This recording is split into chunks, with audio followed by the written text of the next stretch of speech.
After a hiatus of 36 years, Captain Pete Maverick Mitchell is back with another thrilling mission.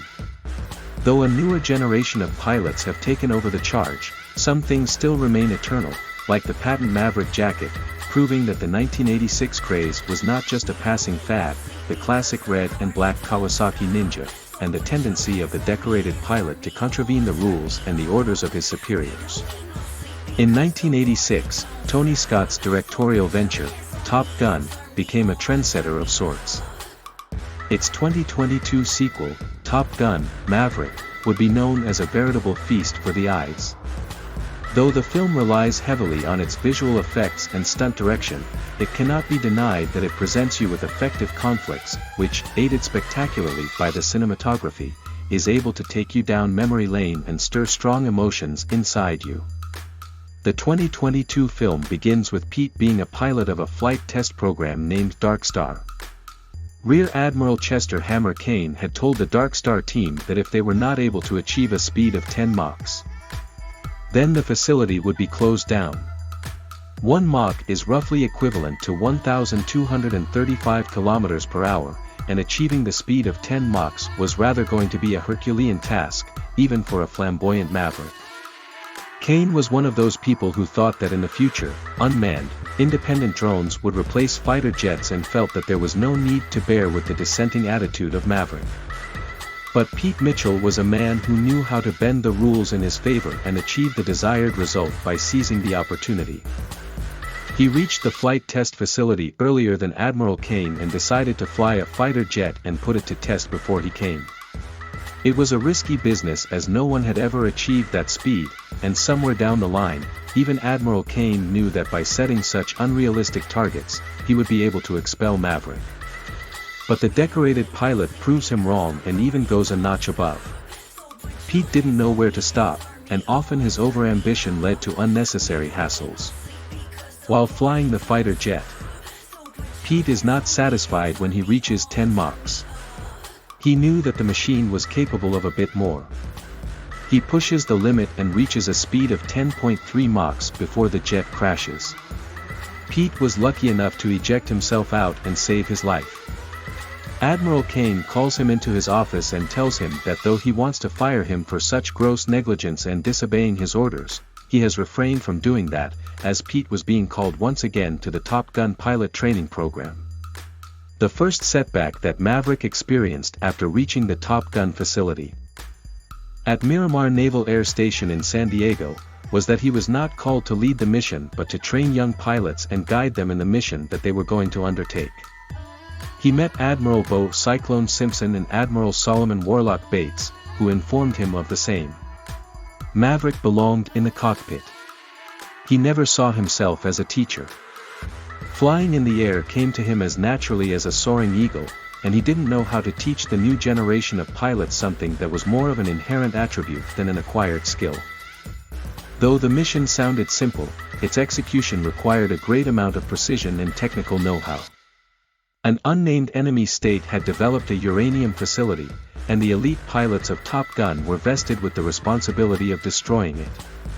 Maverick knew that the mission was to be completed in less than 2 minutes 30 seconds, as after that, they would come under the radar, and their F-18s were no match for the fifth-generation fighter jets of the enemy nation. Maverick knew that he had to lead the mission if they wanted to succeed. But Admiral Simpson was vehemently against it.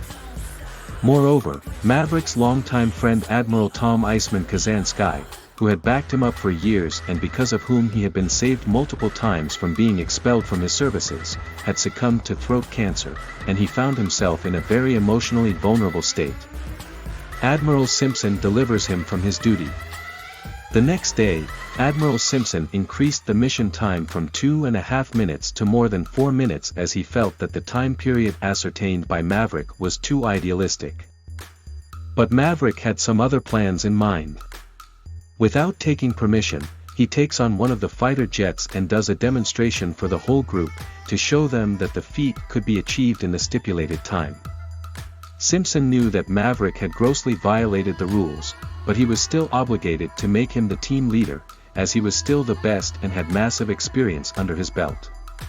Maverick divided the team into 2 parts, Dagger 1 and 2, as they needed to strike the target twice to destroy it. Lieutenant Natasha Phoenix Trace and Lieutenant Robert Bob Floyd were part of Dagger 1, with Maverick.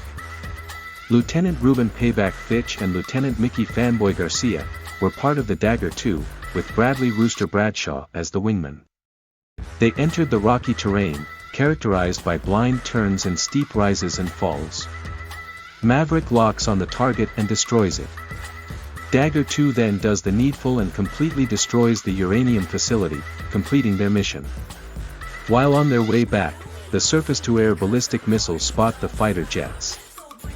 And they are showered by a series of onslaughts. They manage to ward them off, but Rooster finds himself in a compromising situation. Maverick gives him cover, but in the process, his jet gets shot. Everybody returns to the aircraft carrier apart from Maverick and Rooster, who go back to save their mentor. Rooster spots Maverick, who was still alive and was trying to save himself from the deadly onslaught of an attack helicopter. Rooster shoots that helicopter down, but his F-18 is also bombarded with missiles. And he eventually has to eject himself out. Maverick finds Rooster and tells him that the only way of escaping the enemy land is by hijacking one of their jets and flying to their aircraft carrier. Unfortunately, the only jet they find belongs to the obsolete F-14 series. Still, they take their chances, but get spotted by the 5th-generation fighter jets that were on the lookout for any other enemies. In fierce combat, Maverick displays his skills, and Rooster knows why his father, Goose, believed so much in his abilities. They run out of ammo, and that's when Lieutenant Jake Hangman Saracen arrives on the scene and blasts the enemy's fighter jet into pieces. Maverick, Rooster, and Hangman safely reach their aircraft carrier, and their colleagues are beyond elated. Maverick spots Rooster when he is sitting at the bar with an old friend and also his love interest, Penny Benjamin. Rooster, aka Bradley Bradshaw, was the son of Nick Goose Bradshaw. Nick was the wingman of Pete and had met his fateful end. Though Maverick was found to be not guilty of any mistake by the board investigating Goose's death, the decorated pilot had always blamed himself for the accident. Rooster bore that bitter feeling too. He also had reason to believe that Maverick never wanted him to become a pilot because of an incident that had happened in the past. Maverick had tried his best to not let Rooster's application proceed, when he had applied to the Naval Academy. But Pete did that as a favor to Carol Bradshaw, Goose's wife.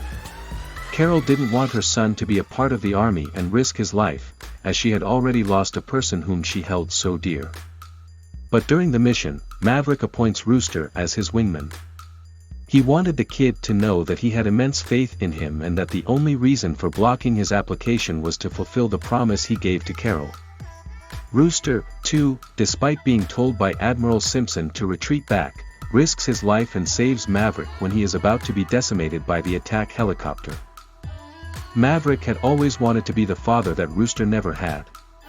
He saves Rooster's life, and the mission mends their relationship. Rooster realizes that Maverick was, is, and always will be his guardian angel.